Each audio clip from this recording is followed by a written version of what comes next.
আবারও আজকে চলে এসেছি সামার সিজনের কিছু শাড়ির কালেকশন নিয়ে। শাড়িগুলো যেমনই কালার তেমনই রেট অনেকটাই কম। ছাপা শাড়ি আছে, তারই সাথে লিলেন বাটিক, তারই সাথে মোম বাটিক। বাটিকের অনেকগুলো ডিজাইন আছে যেগুলো একদম সফটের ওপরে, সাথে blouse piece. So hello everyone, welcome back to the new video. Guys, তোমরা কেমন আছো? আই হোপ সকলে খুব ভালো আছো। আমিও খুব ভালো আছি। তো সামনেই আমাদের এখানে একটা পুজো আছে, আর সাথে গরমও পড়ে গেছে। গরমের কিছু নিউ কালেকশন নিয়ে এসেছি। তোমরা তো জানো আমি অর্ডার অনুপাতে বেশি ড্রেস কালেক্ট করি। তো চলো আজকে কি কি ড্রেস কালেক্ট করে এনেছি সেগুলোই তোমাদের সাথে শেয়ার করব। তারই সাথে তোমাদেরকে অনুরোধ রইলো, তোমরা আমার ভিডিওটি পুরোটাই দেখবে, টেনে টেনে দেখবে না। আর ভিডিওটি ভালো লাগলে অবশ্যই একটা লাইক করে দিও। ফার্স্ট কালেকশন কিছু ছাপা শাড়ি দেখাচ্ছি তোমাদেরকে, যেগুলো 300 টাকার মধ্যে আসবে। 12 হাত পাক্কা শাড়ির কোয়ালিটি কিন্তু ভালো। যেহেতু আমার কাছে বার্গেনিং করা হয়, সেক্ষেত্রে বার্গেনিং করে কিন্তু এই শাড়িগুলো 300 টাকা করে আমি দিচ্ছি। তো বেশি বেশি ছাপা শাড়ি কালেক্ট করিনি, যেহেতু আমার ছাপা শাড়ি স্টক আছে কিছু শাড়ি, তো তারই সাথে এই শাড়িগুলো আমি স্টক করেছি। তো চলো এরপর আমি কিছু বাটিকের শাড়ি এনেছি, যেগুলো দেখাচ্ছি লিলেন বাটিক। আর এই শাড়িগুলো যখনই আমি আনি আমার ফুরিয়ে যায়, বলতে পারো এগুলো অর্ডার ছিল। আর এই যে কালারটা দেখতে পাচ্ছ, রানী কালার বা গোলাপি পিঙ্ক কালার, তো এই কালারটা কিন্তু এখন আমার কাছে নেই, কালারটা বেরিয়ে গেছে। আর আমার তো সব থেকে এই কালারটা ভালো লেগেছে। এই শাড়িগুলো কিন্তু উইথ বিপি। লিলেন বাটিকের প্রত্যেকটি শাড়ির প্রিন্ট আর কালার গুলো খুব সুন্দর হয়, তবুও মানুষ চয়েস করে নেয়। আর রেড আর ইয়েলো কালারের এই যে শাড়িটা দেখতে পাচ্ছ, এই নিয়ে আমি কিন্তু এই শাড়িটা 8-10 পিস সেল করেছি। এর থেকে আমি বেশি সেল করেছি পিঙ্ক আর ব্ল্যাক কালারের কম্বিনেশন, এই লিলেন বাটিক শাড়ি। তো এরপর যে এই শাড়িটা এনেছে, এই শাড়ির কিন্তু নামটা জানি না, একদম সফটের ওপরে। এর একটাই আমি, কারণ এই শাড়ি ডিজাইনটা আমার খুব পছন্দ হয়েছিল, এর আরো কালার পেলে নিতাম, অর্ডার দিয়ে এসেছি। আর এই শাড়িরই অন্য অন্য প্রিন্ট গুলো দেখাচ্ছে। তো এই একটা বাটিকের উপরে শাড়ি দেখতে পাচ্ছ, আর এই বাটিকেরও শাড়িটা আমি অর্ডার দিয়েছি। আর এই যে দুটো কালার দেখো, জাস্ট ওয়াও। এই যে বাটিক শাড়ির উপর কলকাগুলো এত সুন্দর ডিজাইন করা। এই যে শাড়িগুলো একদম সফটের উপর, এগুলো কিন্তু 550 টাকা। এই শাড়িগুলো বিপি সেট নেই, তবুও 550 টাকা রেটের মধ্যে আসবে, কারণ এই শাড়িগুলো সব থেকে বেশি সফট। শাড়িগুলো দেখে কেউ কেউ আমাকে অর্ডারও দিতে পারো, কারণ এই শাড়িগুলো এই সামার সিজনে প্রচুর চলছে, অ্যাভেলেবেল। যেহেতু আমি বেশিরভাগ সপ্তাহে যেয়ে থাকি, আর প্রত্যেক ড্রেস আমাকে কালেক্ট করতে হয়, তাই আমি কিছু কিছু অল্প পরিমাপে নিয়ে রাখি। আর আমার কাছে যেগুলো স্টক থাকে না, সেগুলোই আমি নিয়ে আসি। আর যেগুলো অর্ডার, এরপরে দেখতে পাচ্ছ কিছু দোপাট্টা নিয়ে এসেছি। এগুলো হচ্ছে একদম কম রেটের মধ্যে আসে। এগুলো 100 টাকা করে রেট থাকে, 80-90 টাকা এরকমই সেল করে। দোপাট্টাগুলো অনেকটাই পরিমাপে বড় আছে। চলো আরো কিছু কালেকশন আছে, সেগুলোই তোমাদের সাথে আমি শেয়ার করব। যেহেতু আমার জায়গাটা ছোট এইখানে, যেহেতু সেরকমই পরিমাপে তো টেবিলটা নয়, তার জন্য আমি এগুলো একটু ক্লিন করে নিচ্ছি। ভিডিও দেখে অনেকেই আসছো কেনাকাটা করতে, সকলকে অনেক অনেক থ্যাংক ইউ। তো এরপরে দেখতে পাচ্ছ সামার সিজন যেহেতু পড়ে গেছে, এক্সেল ডবল এক্সেল এই যে ছেলেদের গেঞ্জি গুলো দেখতে পাচ্ছ, বিভিন্ন কালার আর কম্বিনেশন আছে। প্রত্যেকটি গেঞ্জির মধ্যে কিন্তু অ্যাশ কালার কম্বিনেশন আছে। তো একটা খুলে আমি তোমাদেরকে দেখাচ্ছি। প্রত্যেকটি আমি কিন্তু সামনে টাঙাবো, প্রত্যেকটি খুলবো। এই যে গেঞ্জিগুলো দেখতে পাচ্ছ, এগুলো আমার কাছে রেট 150 টাকা। এগুলো কিন্তু লোকাল কোম্পানির নয়। এবার কিছু প্লাজো আমি নিয়েছি, তো তারই সাথে আমি একটা বান্ডেল তোমাদেরকে ওপেন করে দেখাচ্ছি। প্লাজো গুলো কটনের, প্লাজো গুলো ডবল এক্সেল 3XL এর মধ্যে আসে। তো চলো একটা খুলে আমি তোমাদেরকে দেখাচ্ছি। শুধু ঘেরটা দেখো কতটা পরিমাপে বড়। এই প্লাজো গুলো রেট যাচ্ছে 150, 150 টাকা। এরই সাথে আমার কাছে লিওনেরও প্লাজো আছে, যেগুলো রেট গুলো একটু কম যাবে এর থেকে, যেহেতু এটা কটন জন্য একটু রেট। তো এরপর যেটা ওপেন করছি, ছেলেদের গেঞ্জি সেট। এগুলো এক্সেল ডবল এক্সেল দুটো আছে, মানে এইরকম একটা আলাদা ডিজাইনে নিয়ে এসেছিলাম, সেম কালার। তো সেগুলো শেষ হয়ে গেছে, এগুলো আবার নিউ উঠেছে, এগুলোই আমি এনেছি। চলো ওই গেঞ্জিগুলো তোমাদেরকে ওপেন করে দেখাচ্ছি। দেখো ডিজাইনটা দেখে বলো কেমন হয়েছে। এই যে গেঞ্জিগুলো দেখতে পাচ্ছ, একদম লো কোয়ালিটি বা একদম হাই কোয়ালিটি নয়, মাঝারি কোয়ালিটির এই গেঞ্জি। বাড়িতে রেগুলার ইউজ করার জন্য ভালো। এই গেঞ্জিগুলোর দাম হচ্ছে 350, 350 টাকা। তো চলো এরপর আমি দেখাচ্ছি 20 to 30 সাইজের গেঞ্জি সেট, যেগুলো একদম ছোট বাচ্চাদের জন্য। তো একটা নতুন স্টাইল আলো জ্বলছে দেখতে পাচ্ছ প্রত্যেকটি গেঞ্জির মধ্যে।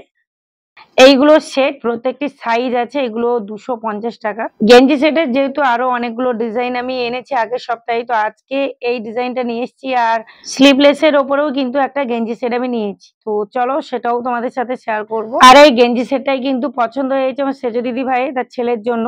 আমাদের এখানে আর এক সপ্তাহ পর কিন্তু পুজো আছে, সেই পুজোর জন্যই সবাই কালেক্ট করবে, সেই কারণেই নিয়ে আসা। আর সেই সময় অনেকটা পরিমাপে গরম আরো বেড়ে যাবে, মানে প্রচুর পরিমাপে গরম পড়ে থাকে, তার জন্য এই স্লিভলেস গরমে কিন্তু এই সেট গুলোই বেশি পরে থাকতে পারবে মানুষ। এই সেট গুলো 160 টাকা। চলো আজকে প্রত্যেকটি ড্রেসের কিন্তু রেট তোমাদেরকে জানিয়ে দিচ্ছি এই কারণে, কারণ অনেকে আমার ভিডিও দেখে আসছো কেনাকাটা করতে। তো দেখো যেইগুলো আছে ওইগুলোই কিন্তু দেখে আসবে। যদি এসে তোমরা অন্য কিছু খোঁজো হয়তো নাও থাকতে পারে, কারণ আমার তো সেরকমই বড় দোকান নয়। যেহেতু সেজো দিদি এই ড্রেসটাও পছন্দ করেছে, যার জন্য প্রত্যেক কালার খুলে খুলে দেখছে, কারণ কালার তো সবাই বাছতে চায়, তাই না? প্রত্যেকটি কালার ভালো হলেও তার মধ্যে ভালো কালার মানুষ বাছতে চায়।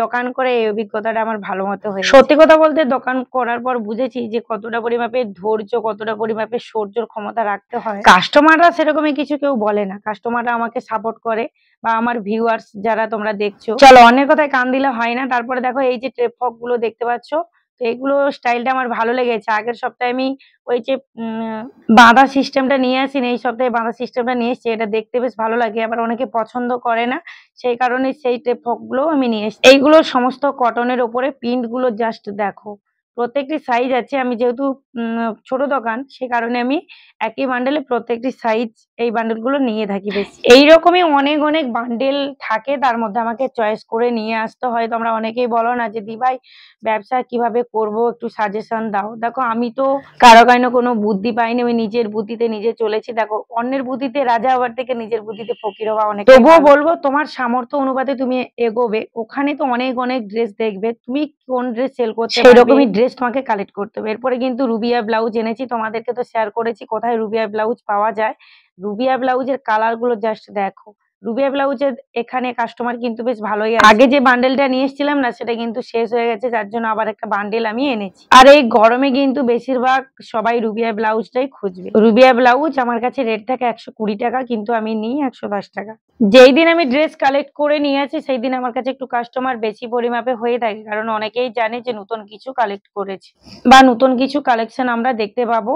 দেখো এখানে এসে কিন্তু এই কালারের শাড়িটা আর গোলাপি যে লিলেন বাটিক দেখালাম আজকে, মানে ওই দিনটাই আমার নিয়েছি। আরো কিছু কালেকশন নিয়ে এসেছিলাম, সেগুলো তোমাদের সাথে শেয়ার করা হয়নি। তো ওই দিন আর ভিডিও শুট করা হয়নি। সন্ধ্যেতে আবার ভিডিও শুট করেছি, কারণ জানো আমার আস্তে আস্তে 10টা 11টা এরকমই বেজে যায়। তারপরে রান্না বান্না বা ভিডিও এডিটিং দুপুরে থাকে, আর দুপুরে 3:30 থেকে 5:30 পর্যন্ত আমি টিউশন করি। তারপরেই কিন্তু দোকানটি ওপেন করি। ভিডিও গুলো সেট করে নিই দুপুরবেলা, ভয়েস ওভার দিই রাত্রিতে। তো রাত থেকেই ভয়েস ওভার দিতে হয়, না হলে আমার মানে আর সময় হয় না। যেহেতু এখানে দোকানটাও আমি করে নিয়েছি, দোকানেও সময় দিতে হয়। তারপরে সেলাই পরে যারা কালেক্ট করে ব্লাউজ, তাদের ব্লাউজ গুলো সেলাই করে ডেলিভারি করতে হয়। প্রত্যেক মানুষের একটা না একটা স্বপ্ন থাকে, আমার স্বপ্ন এটাই। এর জন্য আমি অনেকটাই রাত জেগেছি, অনেক কষ্ট করেছি। এই ভিডিও এডিট করা কিন্তু চারটিখানি ব্যাপার নয়। আমাদের এদিকটা মেয়েদের কোনো চ্যালেঞ্জ সেরকমই নেই, বা যে মেয়েদেরই আছে তার কিন্তু ছেলেরা হেল্প করে। আমার সূত্রে সেটা হয় না, কারণ তোমাদের দাদা ভাইও পড়ায়, অনেকটা সময় ধরে পড়ায়, কারণ ওরও রেস্টেরও দরকার হয়, যার জন্য ওর থেকে আমি কোনো হেল্প পাই না। ইউটিউব সম্বন্ধে বা ফেসবুক সম্বন্ধে যাদের ধারণা আছে তাদের কাছে গিয়ে গিয়ে কিন্তু আমি এডিট গুলো শিখেছি। ফার্স্ট আমি শিখেছিলাম আমার এক দিদির ছেলের কাছে, তো সেই আমাকে অনেকটা হেল্প করেছিল প্রথমে। তারপরে গান্ধী ভাই, তারপরে আমাদের এখানে অনেকেই আছে। তো যার কাছে যেমন গিয়েছি হেল্প করেছে, সকলকেই আমি মনে প্রাণে অনেক থ্যাঙ্কস জানাই, যে সত্যি আমি অনেকটাই সাহায্য পেয়েছি। তার সাথে আমার বোন আমাকে অনেকটাই হেল্প করেছে। রাত্রি 9টার পর খাওয়া দাওয়া সেরে নেওয়ার পর আমি আমার বোনের কাছে গিয়ে রাত্রি 1টা 2টো পর্যন্ত এডিট গুলো আমি শিখেছিলাম, থাম্বনেল সেট করে শিখেছিলাম। দেখো কোনো কর্ম কিন্তু এমনি এমনি হয় না, প্রত্যেকটি কর্মের পেছনেই কিন্তু খাটতে হয়েছে, আমার হোক বা অন্য কারো। তো যে যার কর্ম সে তার রাত জেগেই করে। তো প্রত্যেকে সম্মান জানানোটা যাই হোক। ওই 1-2জনকে কি বললো ওটা নিয়ে ভাবলে হয় না। তো আমার ভিউয়ার্স বা ফলোয়ার্সরা কেউ কিছু বলে না, তো 1-2জন থাকে পেছনে লাগা, সেটা নিয়ে আমিও ভাবি না, কারণ আমাকে অনেকেই সাপোর্ট করছে। আর আমি কোনো অন্যায় পথে নেই যে আমাকে ভয় পেতে হবে। মানুষ যত খারাপ চাইবে ততই উন্নতি হবে। তো যাই হোক, চলো তোমাদের ভিডিওটা কেমন লাগলো অবশ্যই জানিও। আজকের ভিডিওটা এই পর্যন্ত। তোমাদেরকে অনেক অনেক থ্যাঙ্কস এতক্ষণ পর্যন্ত ভিডিওটা দেখা। যারা ইউটিউব থেকে দেখছো চ্যানেলটিকে সাবস্ক্রাইব করে দিও, যারা ফেসবুক থেকে দেখছো পেজটাকে ফলো করে দিও। সকলেই ভালো থাকবে, সুস্থ থাকবে, সাবধানে থাকবে। টাটা।